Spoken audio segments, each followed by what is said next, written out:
In the world of Shadowrun, spellcasting is usually fast and furious, often with explosions and immediate results. But some kinds of magic, such as setting up wards, creating watcher spirits, and casting a mana bolt from kilometers away, require more time, preparation, and reagents. If you want to take advantage of everything your sorcery skill group has to offer, you'll want to learn the rules for Ritual Spellcasting. Ritual Spellcasting requires one or more people, but it's usually a group activity. It's a bit more complicated than regular spell slinging, so let's take it step by step. Step 1. Choose the leader.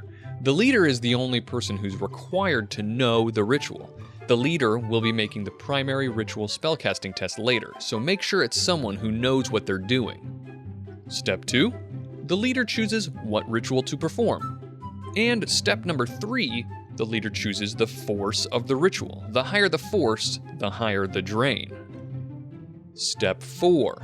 A temporary or permanent magical lodge with a force greater than or equal to the ritual's force must be used as the foundation for the ritual.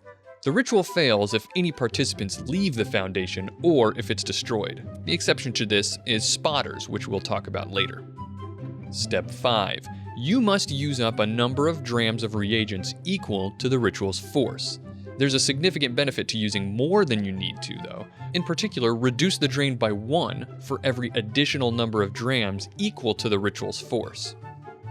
Step 6. Perform the ritual. Depending on the ritual, this will take minutes, hours, or possibly even longer. This requires no test, just time. Step 7. Seal the ritual. The leader makes a ritual spellcasting plus magic test, with a limit of the force plus the force of the magical lodge you're using. Participants, in addition to the leader, each make a teamwork ritual spellcasting plus magic test to assist. The leader's test is opposed by force times 2.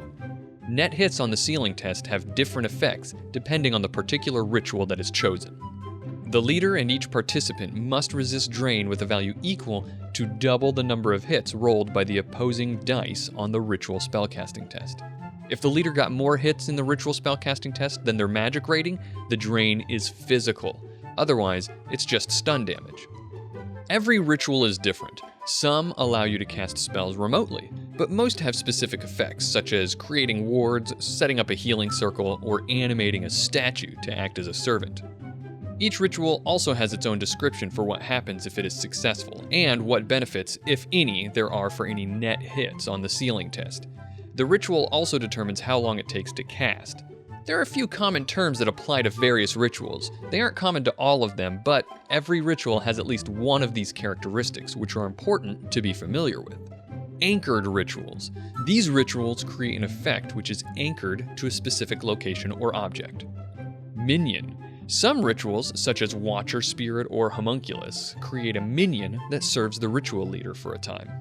Material link. Many rituals require an object of great significance or a good DNA sample in order to choose a target for the ritual. If you donate blood, make sure to check the credentials of that blood bank carefully. Spell. Many rituals allow for the remote casting of certain sorcery spells. Most of these rituals also require a spotter or material link. Now that brings us to the spotter. If a ritual requires a spotter, the target must be within line of sight of either the leader, which is usually too inconvenient, a participant, or a bound spirit of a ritual participant must be able to astrally perceive the target throughout the duration of the ritual. If a participant, and not a spirit, is chosen as the spotter, they must begin within the foundation and leave just after the ritual begins. It is possible to astrally track their connection back to the location of the ritual.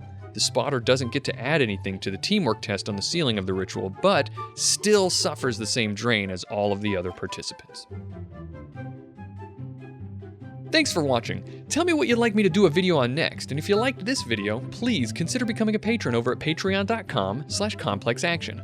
Our patrons help to support the videos we make here, and in return, they get access to thank you rewards. Everything here is made possible by the generous support of our patrons. And thanks again for watching.